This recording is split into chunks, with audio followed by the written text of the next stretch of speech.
flag of the United States of America and to the republic for which it stands, one nation, under God, indivisible, with liberty and justice for all. All right, I'm going to officially call tonight's meeting to order. First thing on deck is the approval of tonight's agenda. Council, any questions and amendments? Make a motion to approve the agenda. I have a motion by Dan to approve the agenda. Second. And a second by Pat. All in favor? Aye. Aye. On to the consent agenda. Any questions on any of the items there? Make a motion to approve the consent agenda. I have a motion by Pat to approve. Second. And a second by Dan. All in favor? Aye. Aye. All right. Moving quick. Chad's up.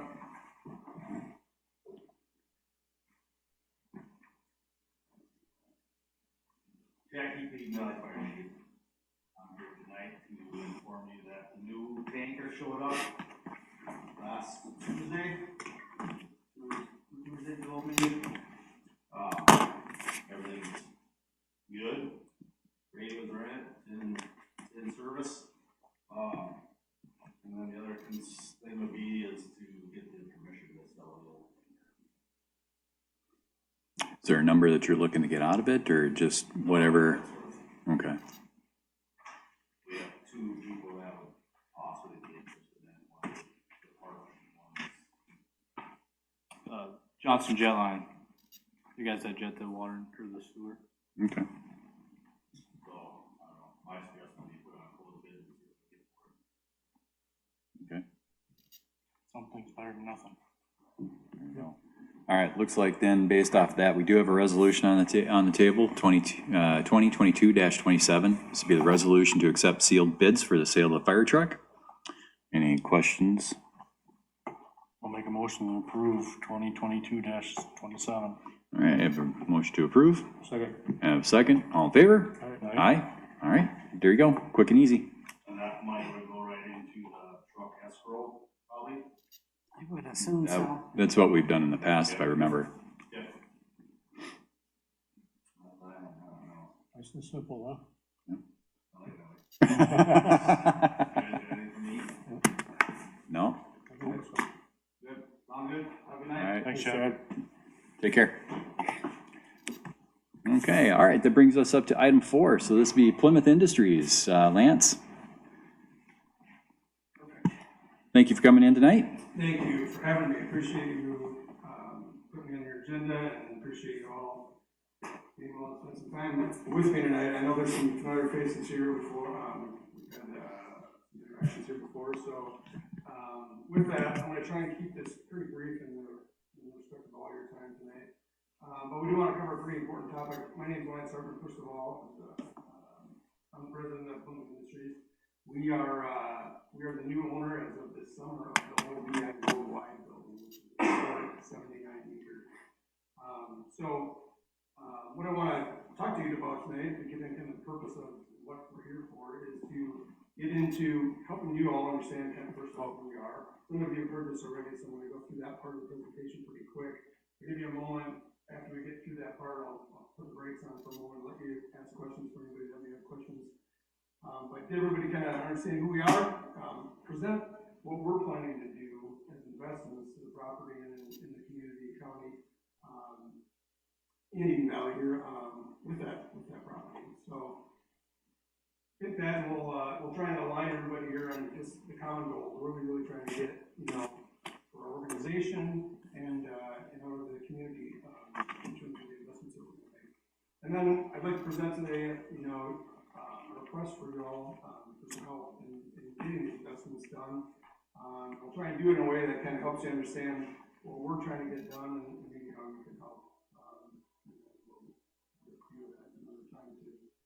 Think about how we might act on that. So with that, we'll get into just basics of who we are. I'm going to go pretty quick here, but we're basically made up of 5 companies. Plymouth Industries is a holding company of sorts, where we serve 3 industries. We're actually we're going to be north of 50 million this year in terms of our turnover.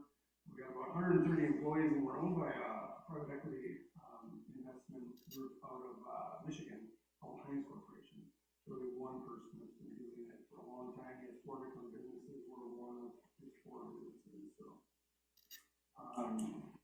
These are the three industries we serve. We kind of wrap everything up. These are maybe brands that you might recognize. The Simline brand is one you may see out on the roadways from time to time. I'll share a few visuals here next, but we've been in the pavement and maintenance industry for over 50 years with Simline. We have operations both in Columbus, Minnesota and in Mississippi, where we produce equipment under that brand. Garlock Equipment, over a 60-year-old brand. We've been serving the commercial roofing industry for that long under this flag. And I'll show you some representations of what we do there next. And from that, it really spun off a need to protect workers, especially at heights, and that's where Garlock Safety was born. And we've grown Garlock Safety up to be really 2 times the size of what Garlock Equipment has been. So it's been a really successful company of ours. So when we try to wrap up what we do, at the end of the day, we kind of say, we preserve roadways, we protect people, and we help provide reliable rooftops for people. So that's kind of the way you can think about this. Couple quick visuals. Simline, our 2 flagship really machines are in crack sealing and pothole patching. So crack sealing on top left, pothole patcher example on the top right. This is equipment that we, like I said, produce in Minnesota and in Mississippi, and we ship it all over the world. So this is very fairly U.S. focused brand, but we do ship them all over the world. So look at some Garlock equipment. I changed up some of these photos from what some of you may have seen last time to help you understand a little bit more about what our customer looks like. So, you know, what we're really focused on is re-roof jobs, right? So bottom left, cutting, bottom middle, tear off, and bottom right, all the way. So we are part of the operations to get old roofs off and then help bring the new goods on the roof. So really a lot of material handling when it comes to commercial roofing, things that the average person doesn't really think about perhaps when it comes to roofing. So our dealers, when we ship to them, they're buying everything that they need to service their customers, the roofers, right? So, you know, this is a representation that looks kind of like, put that picture up there. Well, that's what it looks like when we ship to our customers. And that's what it's going to look like when we ship out of location here at 479 acres. So that's a little bit about how things look there. And top left and middle top are just kind of how we look today. You know, we do a lot of fabrication, a lot of assembly. Spend just a couple minutes on Garlock Safety. Our bread and butter for Garlock Safety are really the top 2 pictures, okay? I shared this, I don't know, last time I presented to some of you folks. And that, just to give you a representation, we sell enough of that rail to stretch from Eden Valley to Plymouth basically every year, okay? And we plug them into about 2 million pounds of those castings. So that's the type of volume that we're talking about bringing here to Eden Valley and moving through to our customers across the country. So we do some implant stuff, we do some construction, we're keeping people from falling off the heights in many different ways. Our bread and butter truly is the top. I'll give you a kind of a quick snapshot of what that looks like. So when it's set up, it seems pretty basic, but the devil's in the details of our operations and distribution to get the customer and get the right solution that's of course OSHA compliant. So that's how we look as an organization, what we do primarily. I'll just stop for a moment there. Any questions I can help clarify? Good? Okay, we'll keep going. So let's talk about our investment plans when it comes to Eden Valley. Okay, for those of you that heard me present before, this is going to look pretty familiar, but we've tried to break it into chunks that we can communicate easily, right? So the first phase being, we had to just get a bunch of our extra stuff that we had in our location and an offsite location that we were leasing into a warehouse space. And that step, it's checked in for a reason. We targeted October 1st to get that completed, and we met that target. We were actually 2 weeks early on that. So it was kind of big news for us. We got that part done. Now we're working on phase 2, which means we want to start to distribute out of there. And I'll share a little bit more as we go here. The third phase would be to get some assembly also produced in that building. Some of the assembly that we're doing in Plymouth, because our goal is to free up some more of our space in Plymouth. There, you understand it's pretty crowded for us. I should have mentioned we've grown all 3 of our companies, our manufacturing companies over time. And for that reason, we're just kind of growing out of our shell. So it's a big deal for us to acquire begin with. So we need to get some of that assembly here at some point, so we can move that over to free up space. And finally, this isn't a capability we have today, but it's a capability we needed space in order to even think about investing in. It just wasn't something we're going to be able to get done, but a high volume rail production line, because we sell 50 miles over a year. And if we're going to do that, we're going to need the capability to also do it. So that's a bigger investment. I'll see that in just a moment when I get into it. So when we think and talk internally, and when I'm talking to folks like, our ownership at Heinz, we're all trying to line up, well, how are we going to do this? What's the pace? And we're really trying to get this all done by 2025. Let's try to make that our target. And that comes with a lot of questions or, things that have to be worked through, of course, but you have to set a target in order to make progress. So that's what we did on the first phase. We hit it, and we're just going to work that through the next few phases as well. So what does that really mean? I think we have to try to boil down, what are we really trying to do by 2025? If we put that into words, what is it? Well, first, I think it's important that we talk about success, right? I think it's, for me, for our organization, it's important that we have success here in Eden Valley. It's a new acquisition for our company. I want to see some success here because success breeds more success, right? And that will be true at our level and our organization, but also at the Heinz level. And the more success we have there, the more they're going to want to invest, right? I think, if I'm you, I want to see the community have some success here too. I want to see it start to take off. I always think about if everybody wants to tie themselves to a winner. So the key is, let's have some success together and start to get the cadence going when it comes to having some fun here. So that's more of an intangible, of course, but I think it doesn't matter, and that's why I put it first. The second part are more the tangibles, right? So to put things into firm kind of goals, we've already got our overstock here and our warehousing here. That's great. But we're not shipping anything out of here yet. So the next step is try to make this site our distribution center with 100% of our distribution for Garlock equipment and Garlock safety to go out of that building. So everything that's going to our Garlock or our roofing distributors, for instance, will all go out of the site. Next step would be to start to bring all the products closer. So start to bring Garlock safety closer, all of it, all of Garlock equipment, 100%, all of it here in Eden Valley, so that once it's made, it's put in stock and it's ready to go on trucks for those same customers. So now, starting to tighten up our operations and just make ourselves more efficient that way. I mentioned the rail production. We have rail production with several different suppliers. It's very core to our business, so we can't be single sourced on it. So it's important that we have many ways to do it, but we do want to own that competency. I think the right target, although maybe not perfect, maybe it's not perfect, is to say we should be doing half our rail production out of Eden Valley by the end of 2025. I think that's a good target. And we still continue to rely on the sources that we have today because we're going to keep growing too, so we're going to need everything we have. So. And of course, like I said before, in order to produce rail, we need to be able to paint rail. But once we're able to paint rail, what that's going to mean is all the fabricated items for the Garlock equipment machines, for instance, that we make today in Plymouth, can now get painted out here in the valley. Right? So those are kind of the tangibles of what I'm really trying to focus us on by the end of 2025. What does that mean to Eden Valley? Well, I think at minimum this means, and I've shared a couple slides ago, at minimum I think that's 50 employees now by the end of 2025. I think that's on the conservative side, but I'm not an engineer by nature, so I'm going to be a little conservative on those things. But the point is, we're going to get some people in the building doing these things. That's great.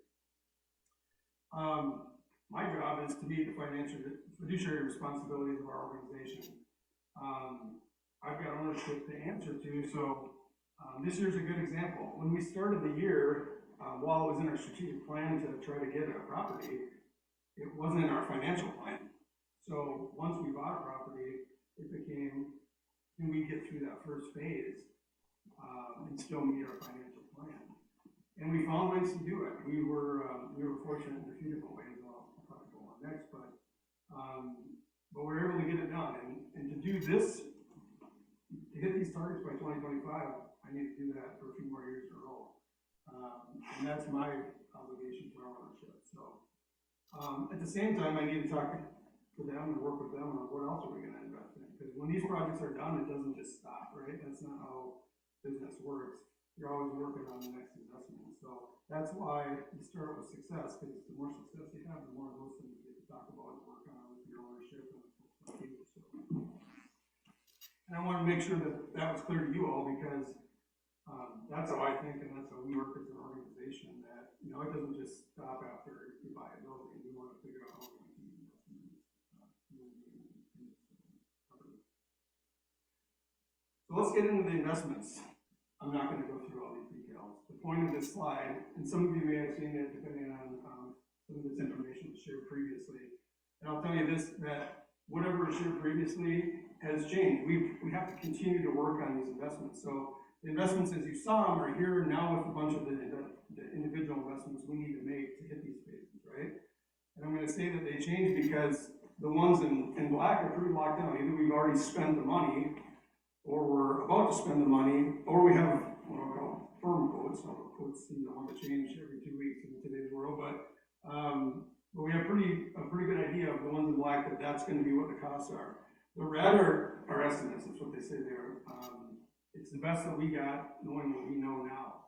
So the things that would have changed, for those of you who might have seen this information already, and the big one really is the powder coating piece, which I wanna make sure I just highlight, because as of last week, we went on a tour and met with folks and got to learn more about, what it is we're gonna need and what the investment we're gonna need. And we got as far as locking that one down, black, I understand it pretty well. But it has gone up considerably, so it's just worth noting that that's different, so. But we are through phase one. We spent about $150,000 to date.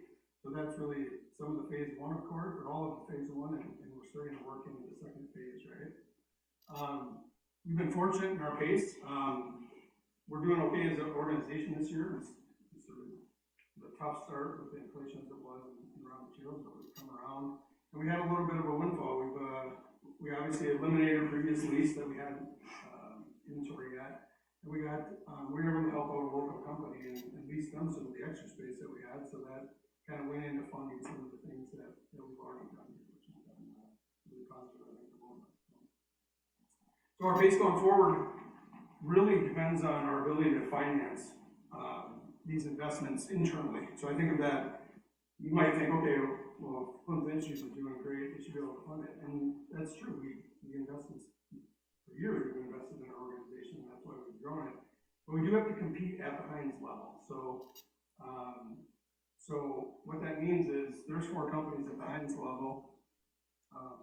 We all have projects we want to work on, so we have to make sure that we do our best to get our unfair share of those investment dollars, so that we can invest in our organization. That's pretty possible. So if we add all this up, these numbers tally up to nearly $800,000 investment over the next 3 years, I guess. So that's a sizable amount, obviously, and one that we are going to have to make trade-offs for, and other things we really wanted to do in order to get through these stages. So before I go on and ask for anything from you all, I think it's important that I make a commitment to you all, and I think that commitment that needs to be really clearly stated, right? So my commitment is that we invest in all 4 phases of what you just saw in those investments, and we get it done by the end of 2025, all right? That means that the employees that need to help run those operations, those 50 employees, also need to be in Eden Valley, working in that building by the end of 2025. And trust me, I'll do more. But from a conservative standpoint, I think that that's a number that's feasible. I would also say that I think if you know me, from some of the interactions we've had already, we're going to try and support the community as we go here, right? So it's one thing to have employees in the building, but it's another thing to support the community while we're doing it, right? So we're going to contract local help when we can get local help. And I would also add to that bullet, I'm going to leave some cards behind again. I did that last time I was with some of you folks, and that was very positive because a few folks reached out to me and made some nice connections. But I will take all the connections that we can get, because we love local help, and we could use some help on some of the things we're struggling with people. So just have that plug And then we're gonna focus our operations on as much local business as we can as well, right? We're gonna have things that we're gonna have to get packaged up, we're gonna need lumber, we're gonna have truckers coming in and vendors coming in, and they're all gonna need resources, whether it be food, fuel, whatever that may be, that's gonna be fabricated items that we need, because we can't do it all in Plymouth either, when it comes to fabricating our parts, so. Because we're here, we're gonna start to look for help around here, and that's our commitment, that I want to make sure you understand that. Right, so let's talk about the pace. Now, these numbers are a little bit different than what you saw, because now we're taking the phases and putting them into, okay, how much are we really trying to spend per year, right? So, here's what it comes down to. That nearly $800,000 is now broken into the years. And we're pretty clear on the first 2 years, and the second 2 years are basically taking that powder coating investment and saying, they can't swallow that pill all at once, we're gonna need to break that one up in the last couple years, and it's a big thing to invest into.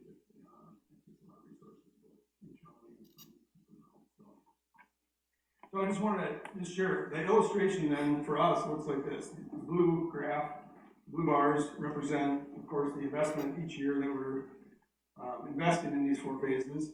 And the orange line is basically the cumulative amount of that, of those investments, right? So why does it go up? Because the help I'm gonna ask you for in a minute is gonna kind of go out over that time so we can put it all together at once. So before I go to that slide, let's just put the request into words. So what I'm asking of this group is to consider abating taxes to the best of your ability for 479 meeker to the maximum possible, meaning I understand there may be taxes that can't be fully abated, whether they're referendums or whatever it may be. But I ask that you do the best that you can do and get us through the 2025 period. Once we hit 2025, I'd like to come back together and say, you guys need to assess us and say, did you guys actually do what you said you were gonna do? Did you meet your commitments? And that should be a scorecard that, we all get around. And if we have met them, then I'd ask that we work to just ramp up the taxes over the next 5 years, because you make good on that commitment. And if they're not met, then so be it. I didn't meet my commitment, our organization didn't meet its commitment, and we ended up abating at that point right there. So if we were to try to represent that in a graph, take you back to the graph I just had, again, our investments, with our total investment near 800,000, and I've added a few other things, okay? I'm not gonna understand, let's start with the tax, the blue line.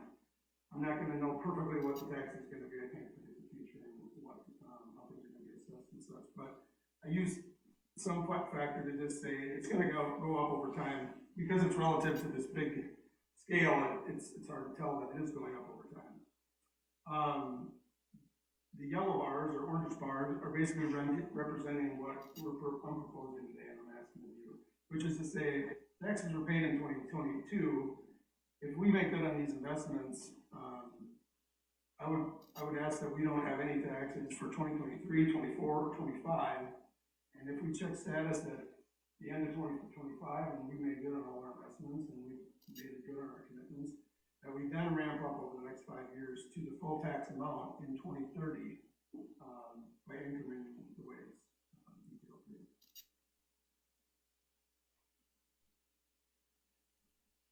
So that's what I have from the standpoint of our investments and what we're trying to do and what I'm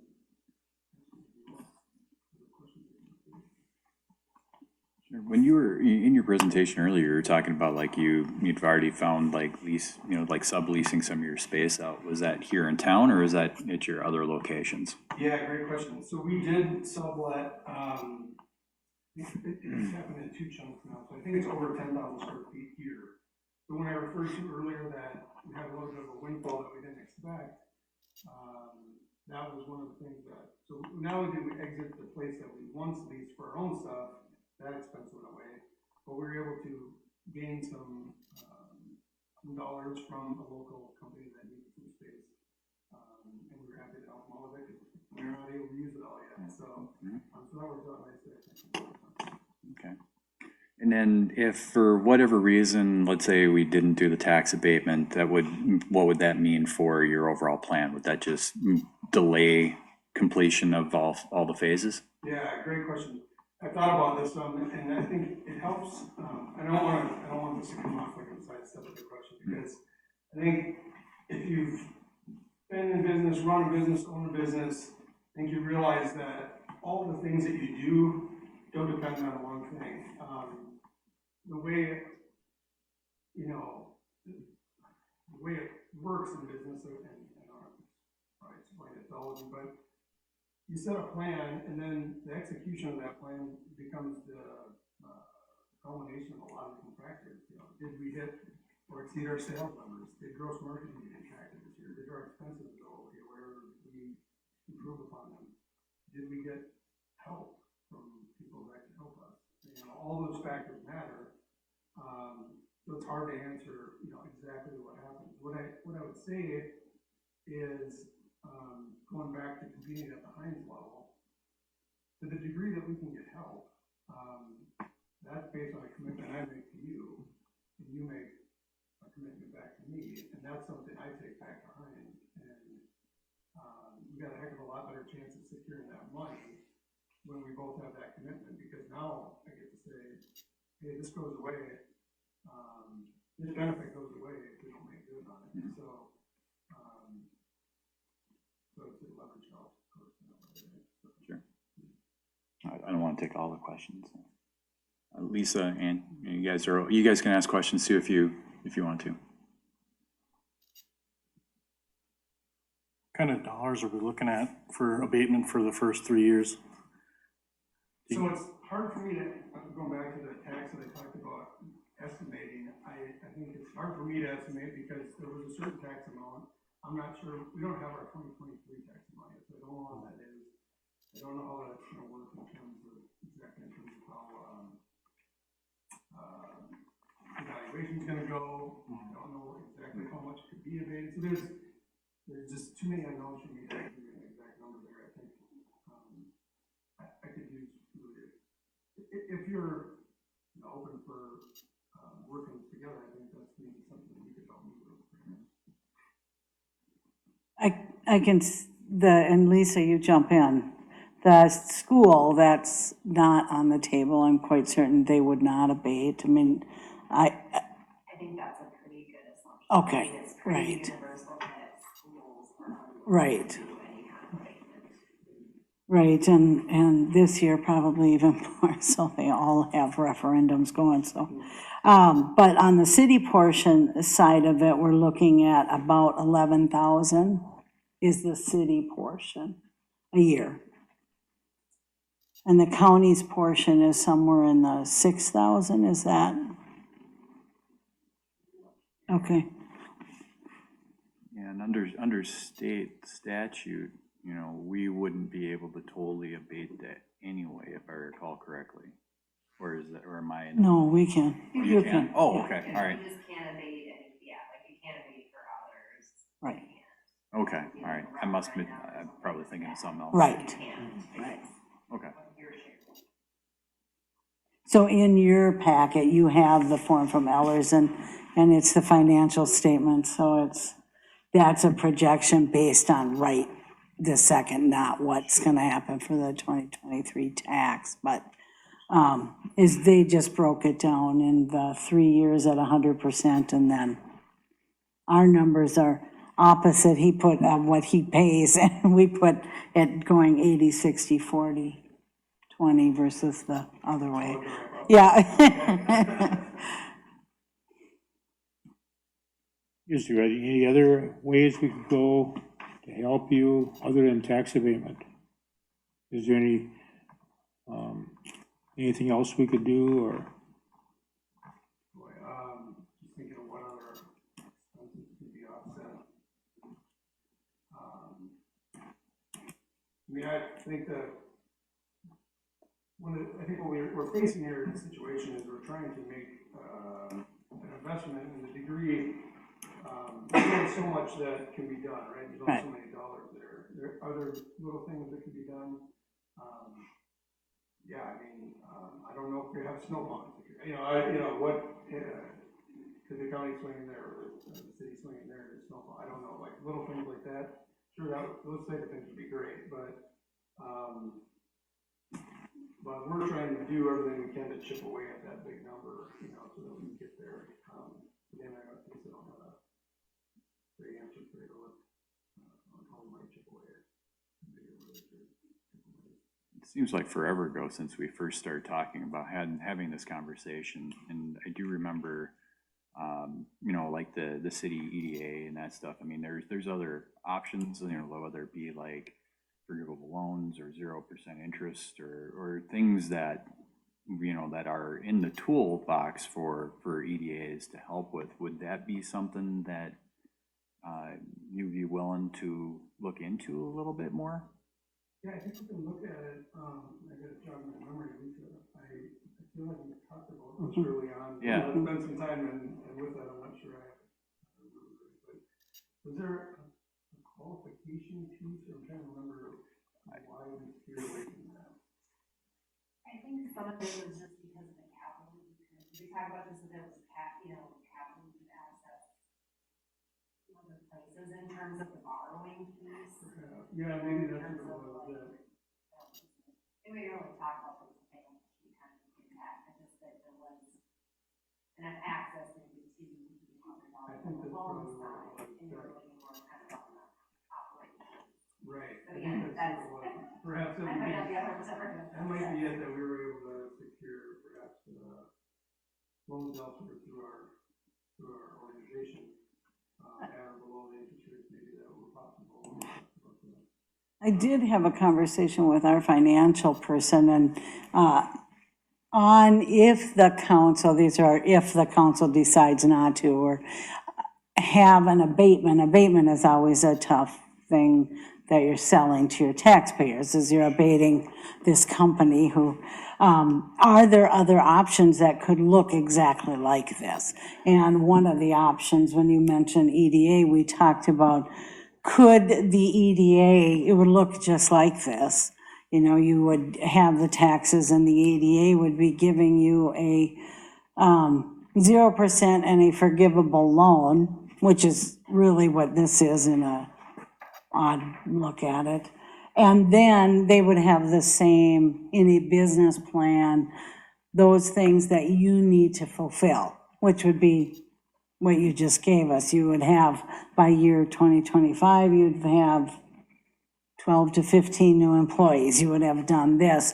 And each year, instead of as an abatement, the city sends you back that portion of the tax you paid, it would come out of a 0% forgivable loan from the EDA. The check would come from the same building, it just came from a different Pool of money. because EDA has funding. Whether the county can do that, I don't know. But on the city side, that would be one option. Instead of just out and out abating the taxes, we would be doing. Then, yeah, so long story short, by doing something along that route, we wouldn't have to, like Cindy said, sell the whole thing to our tax base here in town. It would give, a direct business agreement between Plymouth Industries and the city to meet certain commitments, like you illustrated, so then it would look, like Cindy said, look almost exactly the same. You would still pay your taxes like you normally do, and then we, instead of a return on some of those taxes, you would get cut the check in another manner. Yeah, thanks for bringing that up. Yeah. And, yeah, anyway, so it doesn't have to be abatement, I think, some of the things that you're suggesting are ways in which we can chip away at the big, The outcome could be the same. Yeah, exactly. yeah. The dollar numbers, abatement is always an iffy thing, because we were dealing with tax dollars that, in this case, tax dollars that we budget on. They abated a building, but we didn't get any tax dollars to begin with because we didn't even have the land. The guy annexed the property, and so we started at zero. And so it wasn't a missing tax, and then he built a 20-unit apartment building, so there, versus this one, and I think this might be more, might sit well more with taxpayers, that this is coming out of the EDA funds rather than just out of our general tax dollars, and in the end, it's still saying we want you here. Because we do, and we're thrilled that you're here, but, it's just another way to find that dollars. So, but, like I said, I don't know from the county's perspective whether or not you're allowed to do that, or you have that. So with the county, we had 2 revolving loan funds. One of them I could not do that with, our IRP program. The other, with that revolving loan fund, I do believe the state guidelines allow us to create guidelines as either an interest-bearing loan, deferred loans, grants. It's not in our policies, right, or our guidelines right now, so if that is something we would want to explore, instead of tax abatement, we would just have to bring that to the EDA to review those guidelines. Okay. And bring it to the county board for approval, and then that would permanently be kind of the guidelines and what's. So it's not set up now, but it. Okay. Luckily enough, we got a meeting next week, right? I appreciate the creativity. Obviously, I'm not aware of all the different tools that you may have in your toolbox, but, and for that reason, if there's other ways I should be thinking, I could know that I'm not saying this is the only way to get it done. I think just, this is me about trying to form the best partnership we can and get things going as quickly as we can, the right pace we can. Because we're excited to be here too, so, obviously, we want to try and get as much done as possible. Any questions? No? So then, before we close out here, briefly, should council, what should we look at? Oh, maybe we should let you defer back to your board and talk that over on if that would be an avenue you would like to go down, and then come back. In fact, I actually have an opportunity for, this is financial planning time of year for us, so we're presenting our first presentation tomorrow, which is great timing. And then I actually will attend and present on our full plan in a week's time, just a week and a day from now, with our ownership. So those would be great opportunities to meet each other back, what we're talking about. Yeah. And so how might we best, I guess, meet each other back, because I think it's simply don't want to make a decision one way or another, and how can we best work with each other? Yeah, because I had a chance to talk to Cindy about it and, and review the information that our financial advisor had given us. And I know from my standpoint, and I'm just one voice here, I like the EDA route, because it's, we don't have to do public meetings, it's something that it would be a negotiated agreement between the city and Plymouth Industries. Have all the milestones that like the commitments that you want to make, you'd still get what you're looking for. Sure. And I think it'd end up, in the long run, I think it would end up being cleaner. That sounds beautiful. Yeah. And so maybe it means we share some of that process. I guess maybe help. Yeah. I'm not sure what this is. Well, I want to make sure that, would that be? I think that's the way we should look I at it. like the EDA route. Yeah. So, And then if that doesn't pan out, then we can look at the abatement route. I think on the EDA route, as council, we do end up having like the ultimate say. Right. So, if we do, we can set that guidance to the EDA, and then, based off their feedback, we can go, well, yeah, we really want to get into it, this agreement with Plymouth Then Industries. it comes back to the council? Yeah.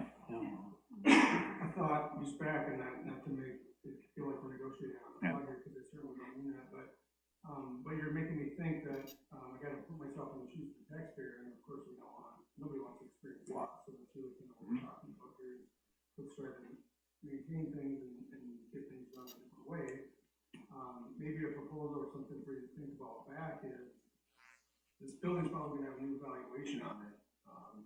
We don't necessarily have to make the taxpayers experience loss, but is there a way in which we can freeze the tax amount for a period of time, perhaps? That's another way, that's maybe another way. I guess it all depend on the kind of improvements that you're planning on doing to the building, whether or not that would, you know, would that, how that would move the needle on the property tax value.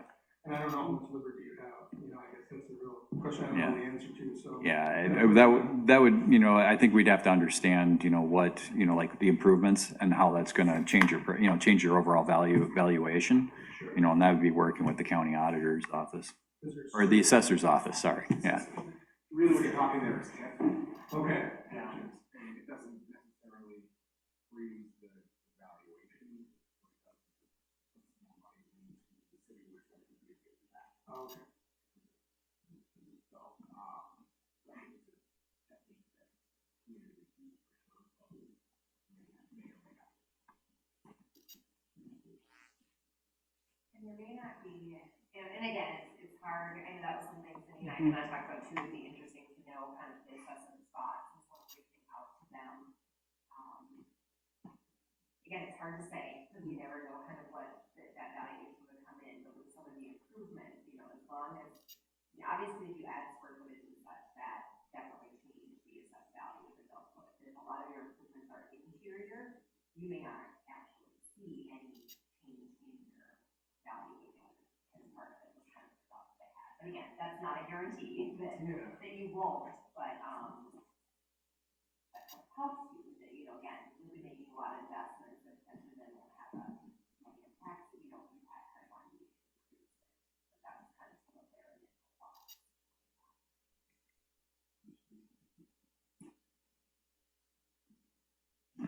If I just may add from the county perspective, county board is always looking for buying from our different communities. We're very happy to hear that, the city is interested in this. At the same time, similar to what the coach is doing, also here, county board is also always looking for PDA to take advantage of the opportunities where we can. We've done some agents, but not a ton, we should have all kinds of done them. So I think that the route that you're talking here is the route quality. And I think you kind of talked a little bit about this again, you know, we're here more tonight as observers, and in the end, what our county policy says is that we kind of follow suit with, you know, the city has to act first. So if, you know, the city declines to provide care for abatement or, you know, as financial assistance, then we as a county do that as well. So, but the reason we were kind of here too is we wanted to, you know, make good use of Lyn's time, that if he's presenting, that he can have all of us here kind of asking the same questions and kind of but from the city, I just wanted you to understand that that kind of process always goes to the city first for kind of a decision, and then the county after. It's good for us to work together, because we also don't want to see it where, you know, business comes to you, and then you decide on one thing, and then they come to us, and we say, well, no, we think the city should have done this, and go back and ask them to change it. And so it's kind of nice for us to all be on the same page. That's why the city of Eden Valley and Meeker County have a pretty good relationship working together. I think we should propose this to our EDA, Yep. the city's EDA, and see what our EDA board says about it, and then go from there. Yeah, and if you're looking at like from a timeline of things, I mean, even if we went down the tax abatement route, you know, we'd have to do a public hearing, and then we'd have, you know, there's a step process in that. So, I mean, really, by taking it back to our EDA, you know, I can call a special meeting to talk specifically about that subject. We could still keep in that timeline that I think that we've all been kind of talking about, where you'd like to have something in place by. Yeah, great. Is there anything I can help you with in terms of that, or should we take that offline? You know, I think maybe for right now, maybe we just kind of have a conversation offline with, you know, between, you know, us and Cindy, and get the information that we would need to bring forward to EDA, and You let me know if you Yeah. need any support from me or our organization. absolutely. Yeah, I'll have Todd start on the a business agreement rather than on the abatement side of it, so Sure. we can get those words. And I sent him anything you've sent me, I sent him, so. Sure, and I can Yeah. share this presentation Okay, as well. yeah. I think, if you don't mind kind of carrying some of the words that I can, you know. Yeah, put all in absolutely. the words that this is a little bit of a changing picture. Yep, We're not gonna be able to take care of the entire number anyway, so we just know there's a lot of investment to be Yeah. had there, that we gotta go after, but, so every little bit helps, so again, I Yeah. appreciate you all your time and thinking about this. Yeah, absolutely. No, thanks for making the drive all the way out here and being in person. Absolutely, anytime, and happy to support it, that's what it takes Mhm. as well, so. I'll spare you all the handshakes, if this is, if you're all good. Yep. I'm gonna leave a stack of cards, so please hand them out to your favorite plumbers and, you know, Sure. everybody that you think of that might want help, because we can use help, so we're always happy to connect with people, so appreciate that. Sounds good. absolutely. All right. Well, thank you, Lance, for coming in. Appreciate We'll, it. we'll talk again soon. Sounds good, thanks.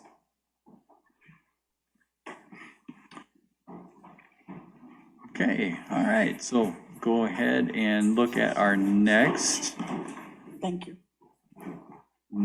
option on here is the approval, oh, no, actually, we got boards and commissions reports. So we got EDA, so really don't have much for EDA, other than, last time we met, we talked about the house there in State Street, on that. Still waiting on some more quotes on demolition and removal. Because of the age of the house, we'll probably have to have, well, might as well say we're gonna have, for sure, have an asbestos abatement on it. So Yeah, that's the next step of the process of getting that house out of there, getting it prepped for reuse. Anything I missed on that? Yeah. That's the main thing, yeah. Okay. All right, and then on to approval of October bills. So, any questions on the bills? I make a motion to pay the bills. All right, I have a motion by Dan to pay the bills. I'll go ahead and second. All in favor? Aye. Aye. All right, departments. We already had the fire department in, so we can go ahead and move on to Cindy. financial report, it's the second, I don't have it, I'll have it at the 16th meeting, I don't have the November financial report.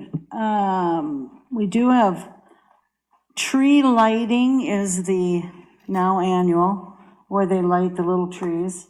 So one, they wanted approval to be able to decorate and put the lights on, and the other is they would like to close the road in front of the community center door. So from that alley to 22, that section, not 22, just, State Street, yeah, just out to the road, yes, yeah. Yeah. Okay. yeah, State Street towards the school to the alley. yeah. And there isn't any school event on the 1st, it's on December 1st, that I know of now. If they haven't, game, but it's in Foley, but if something changes, that may impact that, because that's where the buses come in, if that were to be something, but, so that would be a first request, is to let them light the trees up and close that road. Speaking of trees, we need to get someone in and professionally trim them. There's some of them are looking kind of, on Main Street on 22, some of them are looking kind of, I guess I trimmed them this spring, but if, yeah. Is that, no, should we bring, like, not saying you did a bad job or anything like that, but I mean, should we have a professional come in and really shape them nice, or say, yeah, they're done good? can if you guys want, that's, I guess, up to you guys, but Is it preferred to do it in the spring before they start the bud, or can you yeah. do it now? You could do it now too, then they're dormant. Okay.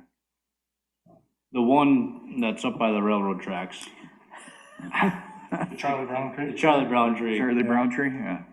could be replaced if, Yeah. I'm okay with you guys, it's not, the stem or the lead must have got broke off one time and it hasn't recouped from that, so. Yeah, I would take a look at what it would cost to replace that one in the spring. All right. It was the winning tree. Last year. But It did, yeah. Yeah, Yeah, if I remember it, this year it's in a little worse shape than it was last year. yeah. Wins once a year, and the rest of the time it looks kind of shabby. you just need a sign, I won. It only gets one day, yeah. Yeah, From last year's tree lighting, you know, from people putting decorations on the trees, I mean, the trees handled it okay? Yeah, yeah, and people, they did a good job cleaning up, so. Okay. they did, they cleaned it up nice, there wasn't destruction. Right. I mean, you know, sometimes 2 days later, somebody's ripping off something and it stayed nice looking and lit up and, yeah, it's nice. They had decided, and last year they had the event in the old bank parking lot. And then as soon as the trees lit up, everyone was gone. So they thought to do all of that work, it seemed sort of silly, why not just do it in that space in front of the community center? And this last year, I think they planned a couple hours, and this year it'll be much shorter. It's gonna be at 5:30, the trees will light at 6:15, I think, so. Yeah, then everybody will hang around for a couple hours. That's right, have cocoa. Yeah, Cool. so that's the tree lighting. The other is the holiday train. I don't know if we need anything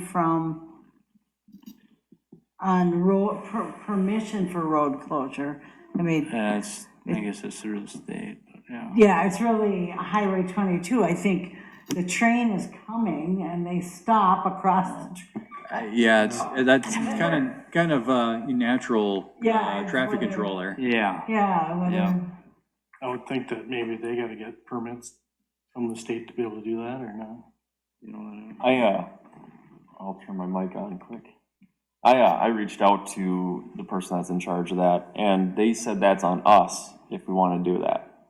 Now, she kind of meant, you know, there's going to be sections of the roadway that we're going to want people to stand in and stuff, and people are going to, you know, Lions Club will have hot cocoa there, and there'll be other people there with vendors and whatnot. But if we want to make that closure just beyond where the train is, we might have to let MnDOT know about that. Should we just look, you know, we got a little bit of time, should we just look into it? And, you know, maybe close from Yeah. Meeker Stearns up to the Yeah. railroad crossing that We night? got the detour signs Yeah, ordered up already. So, I think the railroad isn't gonna ask for permission for, they're just gonna park. they're just gonna, yeah. Right. State yeah. highway or not, and then it's So- up to us to detour stuff Right. around, and so he's ordered detours. We'll reach out to Keith, MnDOT, yeah. yeah, and just make sure that, and like you said, closing maybe by the lumber yard or here, you know. Yep. Yeah, so, yeah, we have a meeting scheduled, I think, the 16th, sort of with the players. Zach had asked for a meeting, yeah. Yeah, just so we can have everybody get together. Yeah, It's happening my first time with the holiday train, so, That's right, it Yeah. is. yeah. so that was a good plan, is to So- have that, yeah. Oh, has it been that long since we've had a holiday train in town? That's 2018, 2018, yeah, yeah. last time. 20 so- was Pre-COVID, I yeah. think the COVID year was supposed to be the year Right, that we're was there- supposed to have. Yeah, Yep. 2020, yep, so, okay. Okay, any approvals from us, or just a verbal? A verbal is fine. I Okay, mean, it's- yeah. I think they just want to make sure, like with the tree lighting, that it's still okay. I think it's going to become sort of an annual event, lighting these little trees, and, I think that's really cool. yeah, it's kind of a neat way to do something, yeah. It got out on Facebook and people from around the area were commenting on it. Yeah, it was fun, yeah. The other is really, one that I share with Evan, is the truck parking permit. The permit request that we had sort of resolved itself, but it brought in the conversation of, so in our policy, you know, for semis, they have to put in a request for a permit to park a semi on a city street, and for a period of whatever time. Otherwise, they can't just park semis on there. Yeah, commercially licensed trailer, semi-trailer, or otherwise can't be parked on the streets for more than 2 hours at a time. Okay. And we got a request for one, and it was just the trailer part of it, not the truck part of it, so it's not an ideal situation, and now with November 1st, no parking and snow removal, here sits a trailer. They have since taken care of it. I think Chief's been talking to them about it, and a large thing sitting on Coleman Avenue, and, you know, So so. do they have to get permission every time they want to do that, or can they get like a yearly permit, or? I don't, you know, I didn't look to see how long it'll last, a permit, but I would imagine we would want to update it You would have, I would periodically. assume it'd be yearly. Yeah, yeah. And really, the process is just to look, is it a feasible type permit? Is it, you know, we ask questions, is this gonna run all night long? Do you come home at 3 in the morning and then it run? You know, there are some things that you don't wanna have happen sitting out in the middle of a residential area. Yeah, they're parking on a city street that's This only was a 16 feet wide. That's right. Yeah. This was a refrigerator trailer that was making noise and all that good stuff. The permit one tonight? Right, no, This one, No, the one that you're. there was a that issue. refrigeration unit that I talked, we ended up dealing with it, that's a separate issue that was resolved. yeah, But this one in particular is a fifth wheel, trailer that 30 feet long-ish. And it's, On On Coleman. Coleman? On Okay, Coleman. I know which one you're talking about now. yep, yeah. And of course, now we're looking at snowplows coming and it just, it's not ideal to have it sitting there on. it's not quick to move. If the truck that's not capable, or the truck that's capable of moving it isn't around, it can't be moved.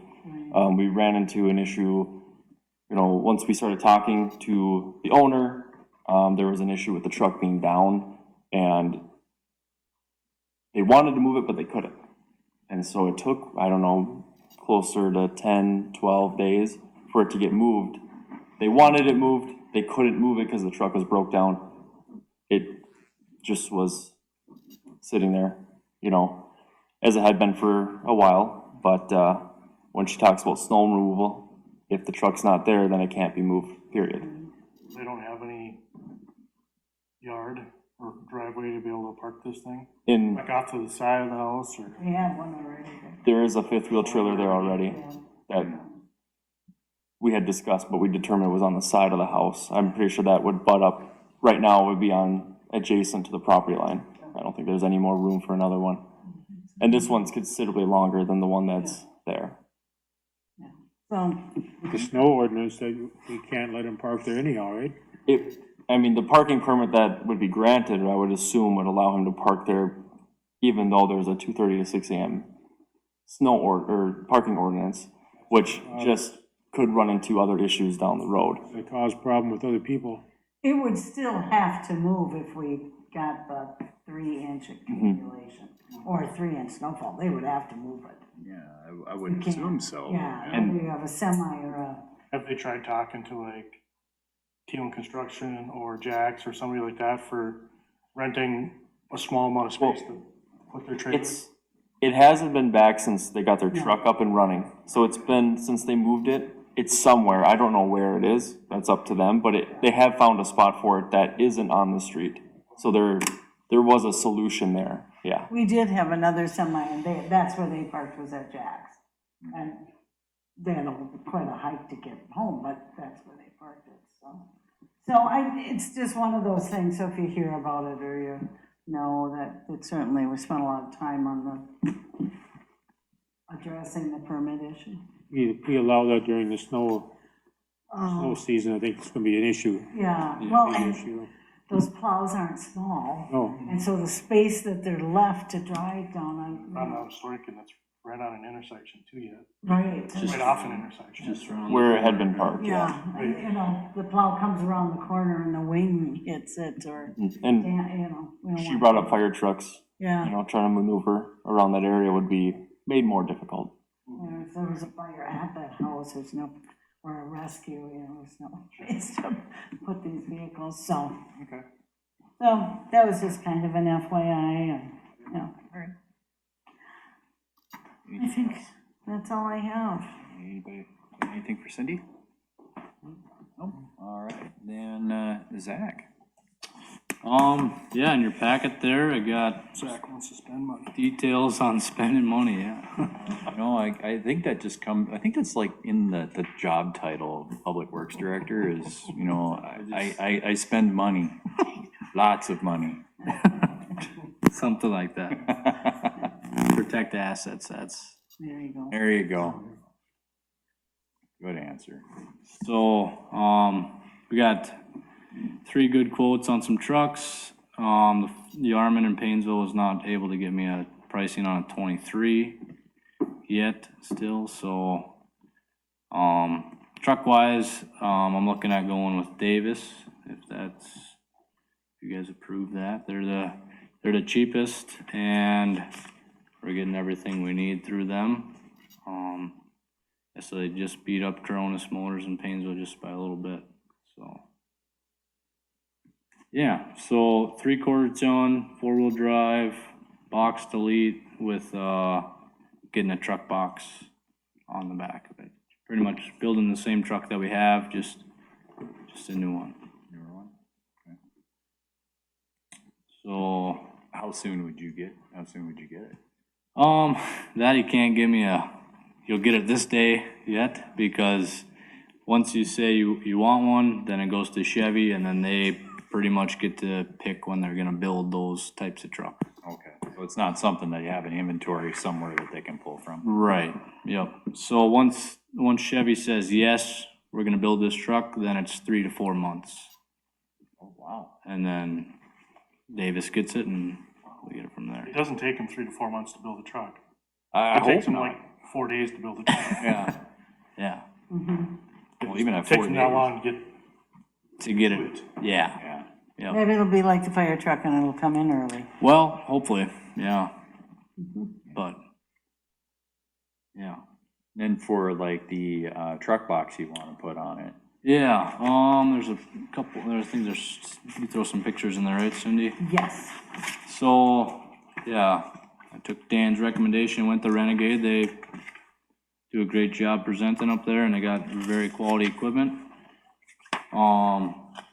Yeah, so I will quotes there for 15.9. Do you have the box in stock, or do you have to order that in? Yeah, they have one there now, and he's getting another truckload in, so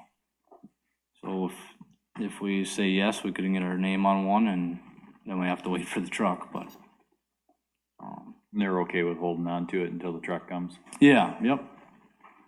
Yep, so they come from Canada, so he gets a truckload at a time, and then he said, it'd be about 2 to 3 weeks when we finally get the truck. 2 to 3 weeks, he should be able to have it mounted up for us, so. The price he quoted, that's mounted? Yep, installed that price. So, and then that addition of that 2,000 there, that's included in that $5,000 or 15,000, but, that's with the aluminum ladder rack on the top, so we put our shovels and our gate valve wrenches up there, Okay. so. That looks like it's a no-brainer. Does he have enough budget for this? Does. He and his predecessor have been putting money away, so. To try to keep up with vehicles. and- Yeah, I Yeah, know his predecessor was a squirrel, so. Yeah, yeah. so, what's the plans with the old one at that point? put it out for bids like the old Okay, truck. all right. And then the most important question of all, Yeah. what color is it gonna be? This one's gonna be white. So that way, down the road, we can take the white box off and put it on another white truck. That's the goal. Otherwise, you gotta repaint it to You're not gonna do some fancy custom color? Well, I mean, I do like, something. Computer? I do like blue, but, yeah. That makes I sense. think white's the best, fits the best, that way we can, the next truck, we don't have to get another box, you know, this one should be able to go on 2 or 3 trucks, hopefully. The finish on the box, powder coated, or how can I finish the? I can't remember, I think it's more glossy, it's smooth, yeah. All right, council, you need a motion? All right, then I will go ahead and make the official motion to allow Zach to buy a new 3/4 ton Chevy truck from Davis Motors for a total of $41,038. And then a truck box to go with that for $15,929 from Renegade Truck in Richmond. Second. A second from Pat, all in favor? Aye. Aye. Like Christmas all over again. Yeah, no. Early Christmas. Be a pretty good Christmas. Thank you, guys. Well, he's gonna have to wait at least 3-4 months before, you know, and at the, you know, Happy Path. Well, that's when they finally say we can build it, so. So probably not until You sometime, might get it just in time for summer projects. yeah. Maybe, hopefully. Yeah. All right, Zach, you got anything else? Yeah, fall cleanup's going good. The streets are looking, we got a lot of leaves picked up. So next week we plan to suck out some catch basins yet. And, yeah, brush, Waters are shut off everywhere. what's that? Water shut off everywhere, Yep, all the parks and. all winterized, yep. So, brush site's getting use, that's good to see, so. Do we still keep a trail cam out there? We do, yeah. Might wanna look at it from last Saturday. Look for a gray pickup. Are you dropping some leaves off, or? Nope. Oh, Nope, I just happened to be leaving town and I saw a pickup truck with a whole bag of leaves coming from an Eden Lake area. oh, okay. That might have been the guy that saved up some money for me, maybe, or what are you thinking? I might be adding some more money to your truck escrow. Sure. Okay, Yeah. yeah. There was some, I think Saturday also, there was some Christmas wrapping paper and you see Yeah. that, Mm-hmm. Yeah, some other garbage out there. almost once a week we get some stuff we gotta pick up. Yep. I mean, was it decent holiday Yeah, paper it's we not could a have garbage reused? dump. Yeah. No? Definitely not a garbage dump. decorations out there too. Yeah. We're gonna take and decorate a couple branches, but we kind of decided not. It's kind of like our aluminum can trailer, everything gets thrown in there. Yeah, so if that could be avoided, that'd be great, but, So just a little tip for you. All right. thank you. Okay, all right. Anything else, Zach? That's all. All right, anybody got anything for us? All right. Nope. All right, there, Evan, what you got for us today? Looking at the calls from October, pretty standard stuff. In addition to this, Halloween was incident-free. So thanks to the fire and rescue for coming out and doing the wonderful job they do. And keeping the kiddos safe as much as we can to slow down traffic coming through town during that busy time. Beyond calls, any questions about the calls or anything like that? Just dumbfounded me a little bit to see 4 gas drive-offs. Yeah. So I can give some small details on that. 3 of them were unintentional. So when I finally found these people, they go, "Oh, sorry," or, "Oh, I'll send my husband down and to take care of it," you know, and they get paid for it. The other one was, I spent a bit of time on this one, but tried to work with him. Said, "Pay for it in a few days. We'll call it good. No big deal." He didn't. So he got a ticket. I mean, that's just how we have to deal with it, you know? He's clearly not gonna pay for it, and we can't have that in town. So, they were taken care of. Unfortunately, the one ended with a ticket, but that's just how it goes sometimes. So, anything else on that? No, looks good. The next thing, I've been doing some digging, so since our last talk about the body cams, I reached out to Axon within a couple days, never got back to me. So that wasn't very cool, in my opinion. But I reached out to WatchGuard, like you guys requested. I get a bid from another company. And, I also found one of the body cams that had been purchased earlier. So I was tinkering with it. It still is functional. I was able to do a video and upload it, and reached out to WatchGuard, which is actually owned by the Motorola Solutions now. And they, this body camera that we still have, they are still selling it. And I've seen other departments with it as well since I last convened with you guys. And I think it works. Really, it does.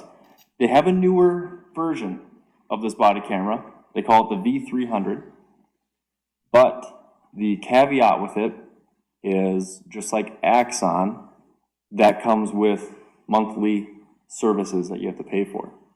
Now, if we go with the older, it's called the Vista body camera, which is functional, great audio, good picture, maybe not as wide angle of a camera, viewpoint, but still captures what we would need. We can stay with our software that we currently use for the squad camera and these Vistas. So it'll all be in one evidence library, is what they call it. With that, I can save those videos, and I've been talking to Cindy a little bit about this, about, what do you call it, this cloud storage that we were looking at? I can't. BC3 or, yeah. So this is something that the city's already been talking about, that we have to 100% confirm this, but we might be able to offload this video onto that server. And so we don't have to pay a separate company for what I would need. We would just go all in one with this other company. If that doesn't work out, I would be able to offload this stuff onto an external, I've looked it up, 4 terabyte external hard drive, get a couple of them, so we have one for backup, and that would last us a while. I mean, it would take a very long time to fill up those couple of hard drives for a couple $100. We're not talking a lot of money when you compare it to the monthly reoccurring subscriptions for some of these things. So when I was talking to Motorola Solutions, they would be able to sell us, essentially for $2,000, we'd be able to get 2 more body cameras. The same ones that we have, or same ones as the one I have now. I think 3 would fit well, because I'll have another full-timer, which I'll get to here in a second. I'll have another full-timer hopefully by March. And then for Valley Days and stuff, I'll still have somebody else potentially on. Part-timer might come in. And if we have a body cam policy, we should probably have all our guys with body cams out there. So have a part-time body camera. Might not get used a whole lot, but for those times that we would need it, it would come through. And then, the full-timer can have his own, I can have my own, and the part-timers can kind of share the other one. So as far as uploading it, you can just mark that one as a part-time, and I can look for those videos if I need to. Motorola Solutions has been absolutely wonderful to work with. They get back to me. And I think it's important, that customer service piece. So I'm not asking for you guys to make a decision, I'm just updating you on that. This quote is good through the end of the year, or actually, 12/15 it says here. Caveat to buying the Vistas, though, is when I got this quote made, they were done doing quotes for this body camera on Halloween. So that was the last day they could make them, because they're actually taking them, not out of service, but they're going to stop selling them. We would still get the same warranty that we would if we would have bought one of the new ones. They'll cover it for, I think it was 3 years. And that's basically, you send in a destroyed camera that got ran over, they'll send you a brand new one, no questions asked. So we still get that warranty, and it's still, while it's not like being sold anymore, it's still serviced. So they won't just be abandoning us on that part of it. So just kind of an update there, because the quote of 2,000 is significantly cheaper than what it was at $6,000 a year I was proposing before. I looked into audit costs, and Rampart Defense, this should be another quote that should be there. I got a quote for them for $1,595. This wouldn't be an expense that we pay right now, this would be, Car take off. I am not sure, I'll have to look into that after this. I turn my radio off for these meetings, so Everybody's ears perked up, I'm like, wait a minute, Evan's right here. Tony must be in town, The car. so just shy of $1,600, and that would be a biannual cost.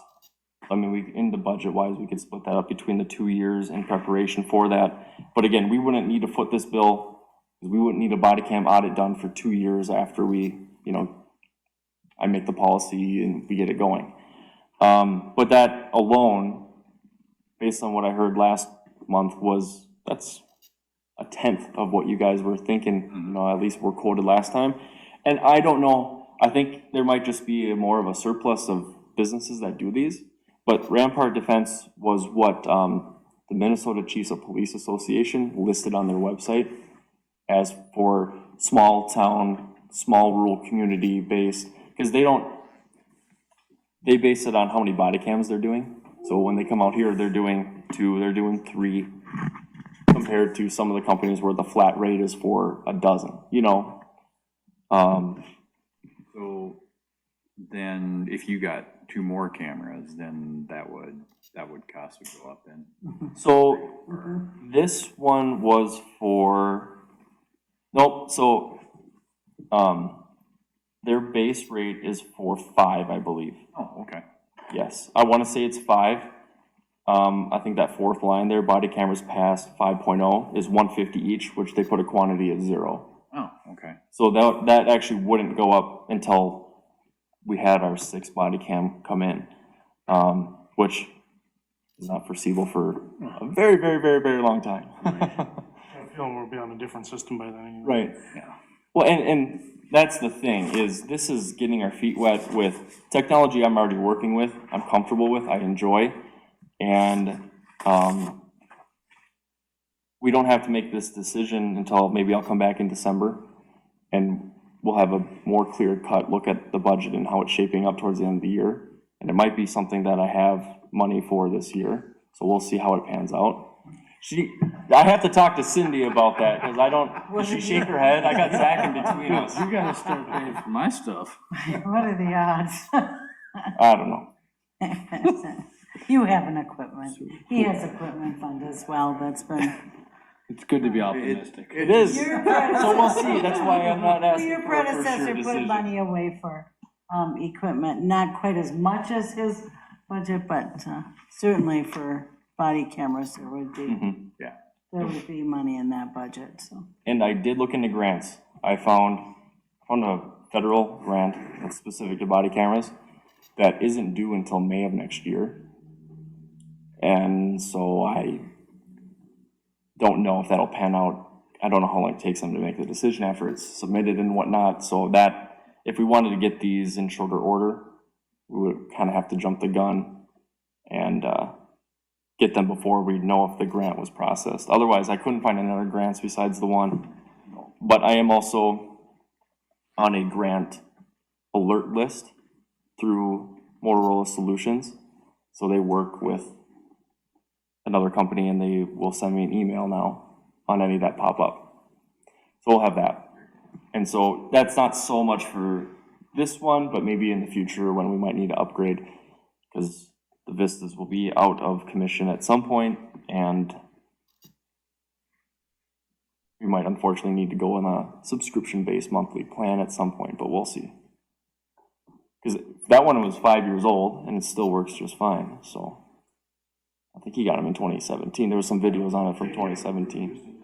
There was a few videos on 2017, from 2017, so I would assume that's when he got it, but it may be a couple days worth, and then there's just nothing after that. I'm wondering if he started using it and found out what the audit costs were and decided, That's exactly the reason why it's, yeah, Right. it's not worth running it right now, because I thought at one point he said he had 2 of them. yeah. He must have, I think he sold one or traded one in for some radios or something like that. Yeah. Okay. He traded one back for something. That makes sense. That makes sense. Yeah, I'm glad those costs have came down significantly, so that's kind of my update on that. Otherwise, Cindy, got the full-time position posted. I can't take any credit for that. She did everything and she did a wonderful job, so. That's posted and we'll see what comes. We'll see what we can do. Posted for 30 days to start with, or? December 15th, it goes out till, yeah, start there and, Okay. yeah. We can always, Extended. yeah, yeah. So we'll see. I got a good feeling. So, Yeah, fingers crossed here. be positive. All right. That it, Evan? Yeah, that's all I got for you guys. All right. Anybody got anything for Evan? No. No? Okay. All right, and then, let's see, other council? Anything to bring up? Nope. All Get right. out and vote. Get out and vote. Yep, next Tuesday, midterm elections, come out and vote. Be part of the process. All right, and then the upcoming meetings, November 16th will be a council meeting / workshop, so more budget. Critical meeting, we have to canvass the results, so we have to have a meeting that week. We'll get the county results on Monday, and then they have to be canvassed that Tuesday, Wednesday, or Thursday, so keep your schedules in mind, and let me know if something were to come up or something. Yeah, we'll have to adjust if we can't get a quorum. Right. That has to be done, yeah, that was Friday. Yeah, that week is, That week, yeah, yeah. yeah. Okay, Hopefully nobody comes down with the vid. don't jinx us. Don't jinx us. All right, with that in mind, then I will go ahead and adjourn tonight's meeting. Thank you, folks. There. Well, thanks for coming in tonight.